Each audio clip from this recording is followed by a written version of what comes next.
Yep. All right, great. The law of attraction in depth. Laws is agreements between two to more parties, and whatever it's input, and then it creates an output. When you do this, this is going to happen. This is how laws work. And currently, right now, you're obeying certain laws of the universe. And like I mentioned before, this is not a religious presentation, but you can't talk about the law of attraction without talking about infinite intelligence, the creator, or whatever puts us here, right? And you want to make sure that you obey the laws of the universe that actually attract the things that you desire and not things that you don't desire. What are you attracting? Are you attracting positive stuff, or are you attracting negative stuff? And when you obey the laws that attract what you want, the universe is bound by that law to give you what you desire. It cannot escape it. The law is set in place. If you do this, you're going to get this. If you do that, you're going to get that. Okay, whichever one you want, that's completely up to you. You gotta know what you want and then go for it. And if you apply the correct principles, you're going to get it. You got to make sure that you think big. All right, and the system is perfect. So what that means for me is that you understand that all of the things that are happening on the planet and that has happened was for a specific purpose. Good people, bad people, right? Bad leaders, fantastic leaders, horrible events, yada, yada, yada. All of this stuff was there in order for us to learn so that we could progress, so that we can create a brighter day. And at one point in time, we actually have created some form of heaven on earth. Okay, that's kind of the way that the system works, and it allows us to tap into those laws for our benefit in a way that's a benefit for everyone else around us as well. So whenever you are desiring something, it's not going to create a lack for others. Okay, you're creating more value, and that value will create more value to other people as well if you continuously do win-win situations. But the way that the system is set up is that it won't allow you to create a lot of value without it benefiting other people, but it also won't allow you to have a bunch of power to the point where it actually gets destroyed, like the entire system gets destroyed. So anyway, the system is perfect. Let's talk about active versus passive. And very often we talk about this in terms of income. That's why I have an income statement on there. A lot of you guys have used one of those to write down your income, expenses, assets, and liabilities. An asset is something that puts money or something positive inside of your pocket, while liability is something that takes money out of your pocket or creates a problem for you that you continuously have to take care of and manage, etc., etc. A burden, so to speak. And it's not just when it comes to money, but it's also when it comes to people or anything else that's a positive thing in your life. Do you have positive people in your life? Do you have etc., etc.? Okay, we're going to go through this now. So active versus passive. If you are personally working 80 hours a week and you are not building a business, you're not building a system, you're just working for someone else, you're going to get an income from those 80 hours. You're exchanging time for money, right? But another aspect of this is that you also are not getting the help of other people.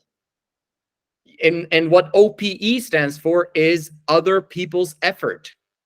You want to get to the point where you become a leader, and this is what Men of High Value really is all about, is the 5 phases of leadership, which is, which we talk, which is all about making sure that you tap into other people's effort. How many people are there on the planet? There's 8 billion people.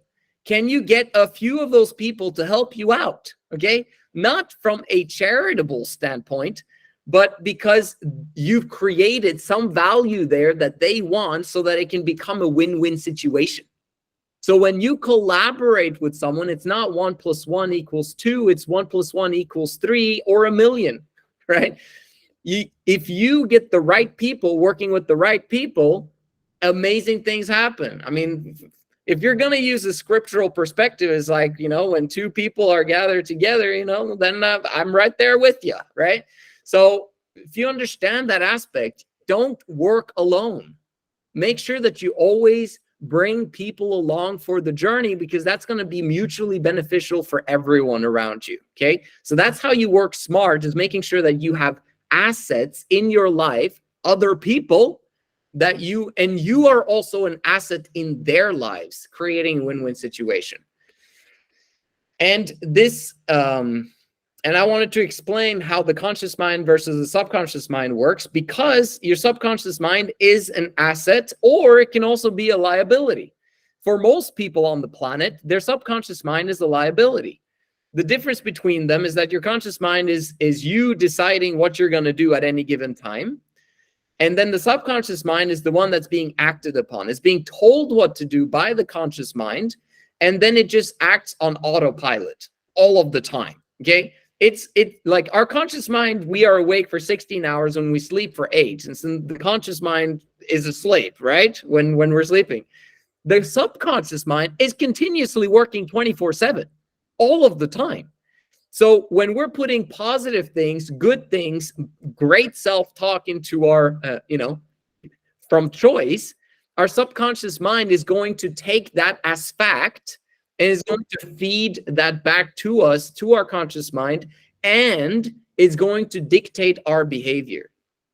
So the subconscious mind acts as a autopilot system, causing us to do things without thinking. This is a fantastic thing if we have great habits in our lives and great self-talk, but it's a horrible thing if we don't have good habits and we put in a lot of, junk information or watch a lot of stuff that's not good for us, et cetera, because that's going to be working on autopilot, being a liability in our lives. So you want to create passive income, and passive income is when you feed your subconscious mind the right things that allows you to have more and more positivity in your life. And that is crucial for the laws of the universe that we're going to talk about now moving forward. Okay, just remember this aspect and we'll get back into it. So active versus passive, again, is you having your brain alone. And if you have a scarcity mindset or a negative mindset, then your subconscious mind is a negative, which is going to affect your conscious mind, which is going to bring you down. And when you're brought down, you can't help anyone. And that's what we do with Men of High Value. That's what I tell people when, these days. I say that I help, we create successful entrepreneurs by helping them solve their own problems so that they can begin to tackle the problems of others. And you can't do that if you are continuously bogged down by your own problems and your own negativity and bad self-talk, right? So if you understand this, you got to get to the point where infinite intelligence would want to be in the same room as you. Put in a very simple manner. There's a reason why you're not continuously in the presence of millionaires. There's a reason why you're not continuously in the presence of billionaires. There's a reason why you're not constantly in the presence of infinite intelligence. It's because you're not applying the correct principles that would allow them to want to be in your presence. So at some point, you got to make a decision that I'm going to become that person that other people, valuable people that have the stuff that I want, will want to spend time with me, right? Because what happens then is that if you get into the same room as those people, you can now begin to create deals, win-win situations, right?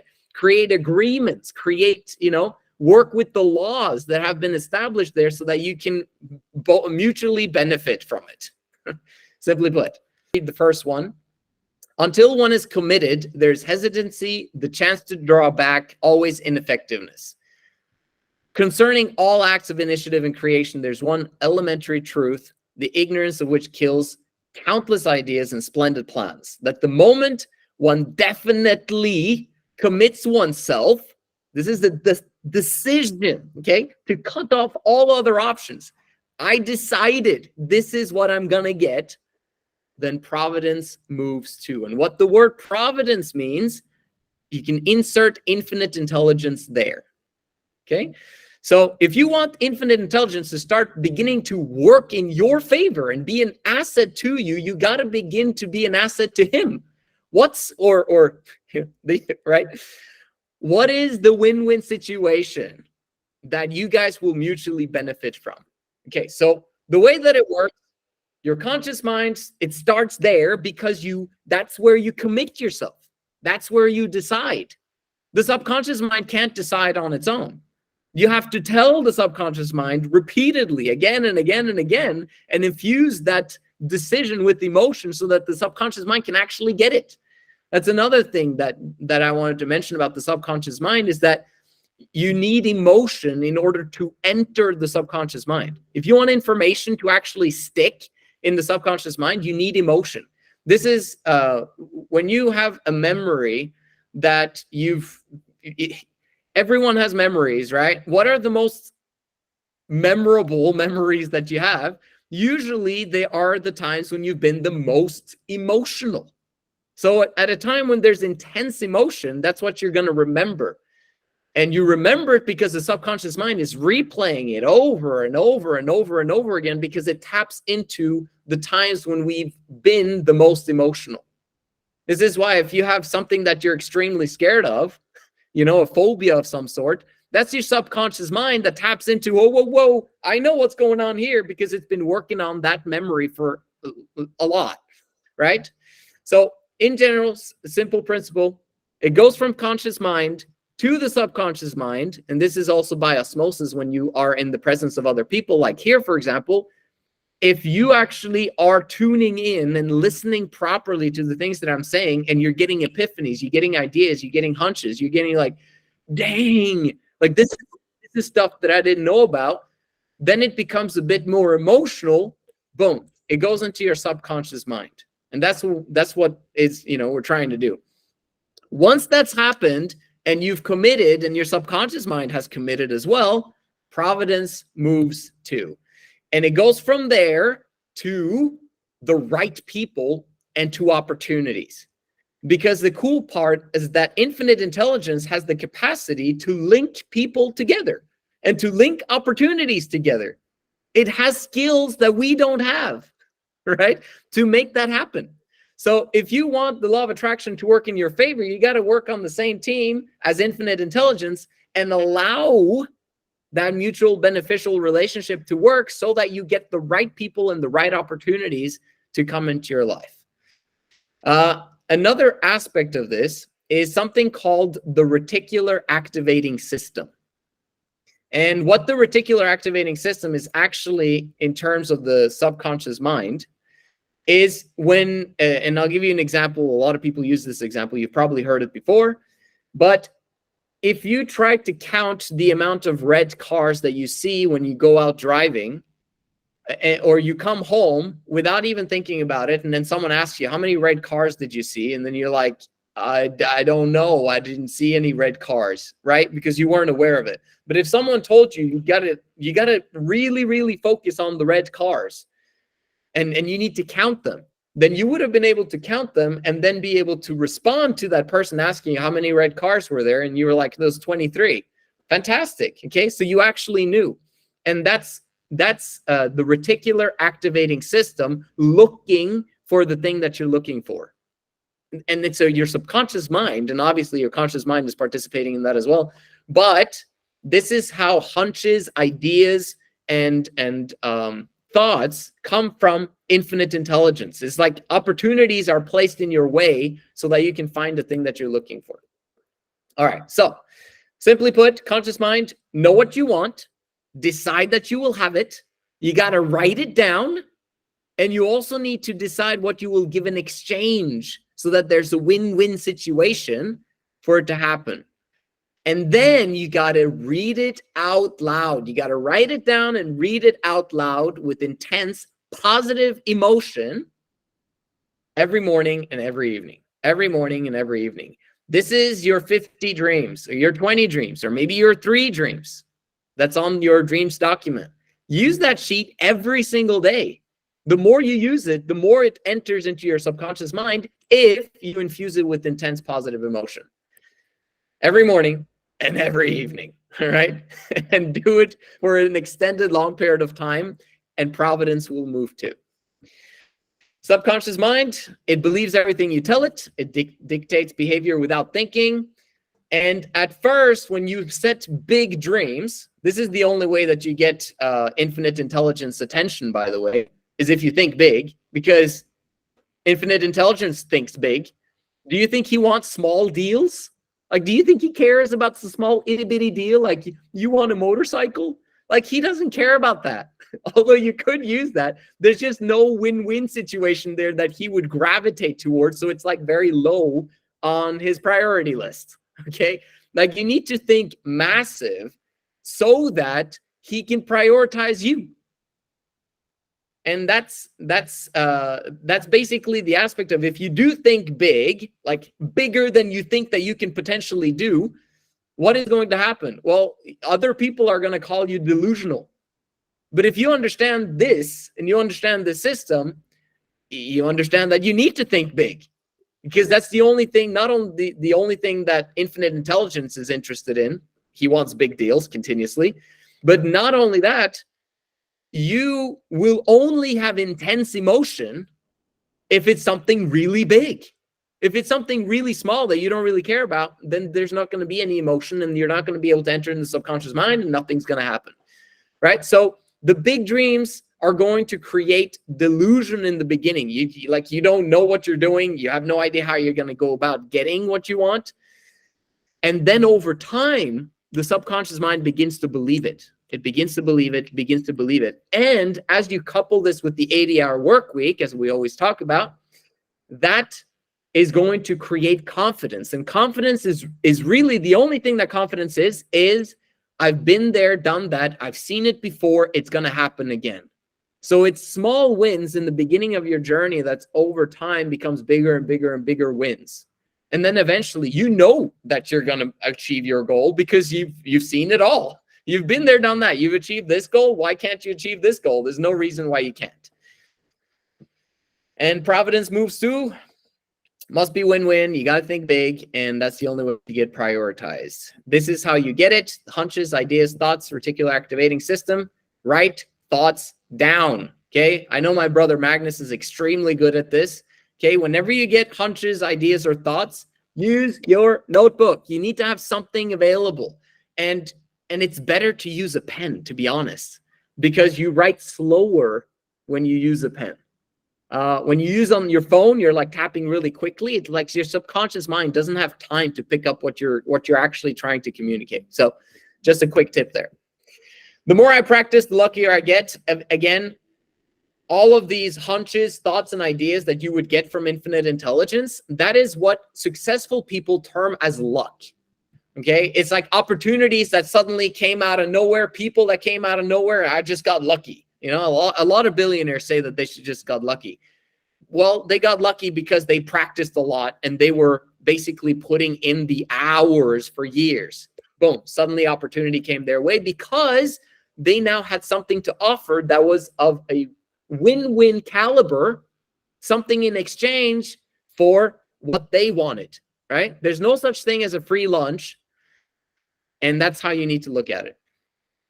There's 8 billion people on the planet. There's 60 million millionaires currently. A lot of this is fake debt, okay, in this everything bubble that exists today. But you only need one person.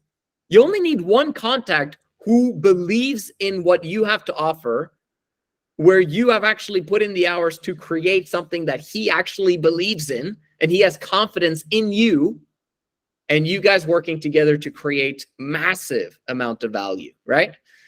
And the cool part is that infinite intelligence is who's going to put you in contact with him as long as you create win-win there, right? Then you can create win-win there. And also another way to look at it is you just need 100 win-win agreements, or you can call them loyal fans. Sometimes people call them that. And if they believe in what you're doing and they pay you $1,000 a year, you got $100,000 a year, which basically has bought you your freedom, right? You're making approximately 8 to 10K a month. That's enough to usually get rid of your full-time job.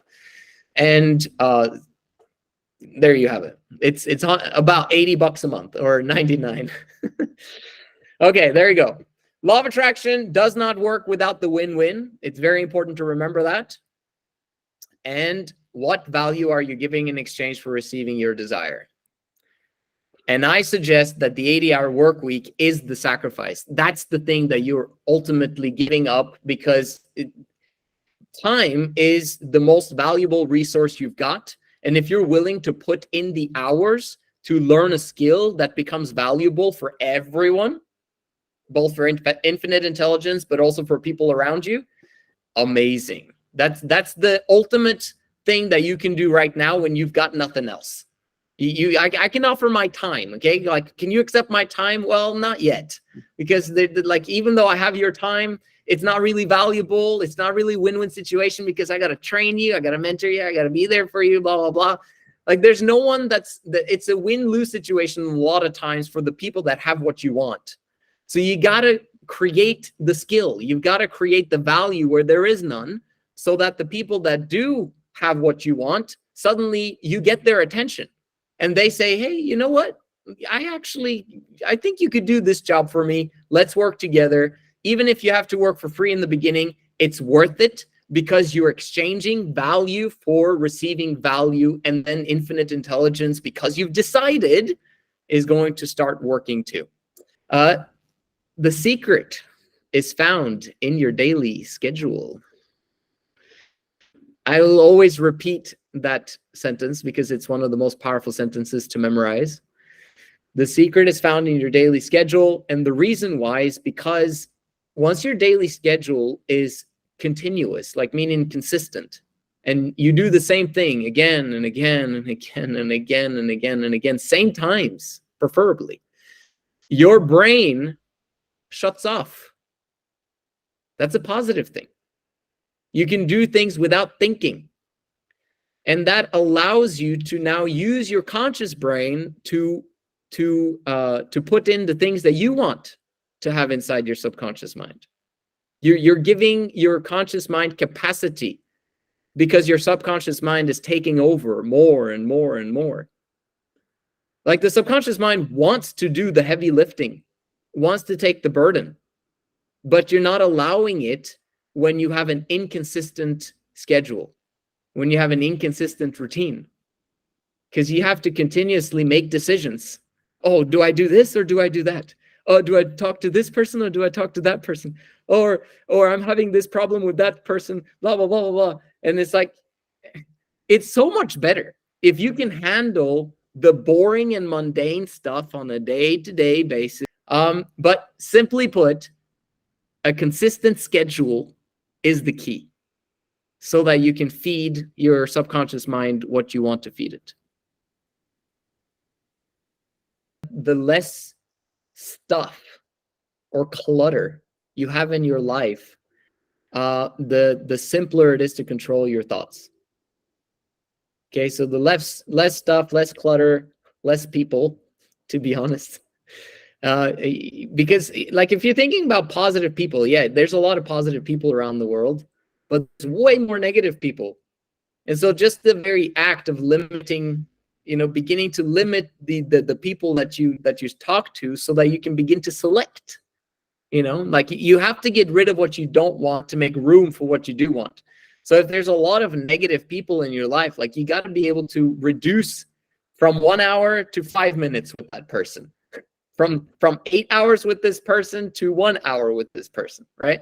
Like, you got to reduce those things so that you have capacity to get the positive people into your life. And it comes down to simplifying your life. And the opposite of simplification is diversification. So the more diversified you are, the more complex your life becomes. Like, you have a lot of different businesses, or a lot of different thoughts, a lot of different patterns, a lot of different projects. It's always better to focus on one thing, because then you can tackle multiple things inside of that one thing.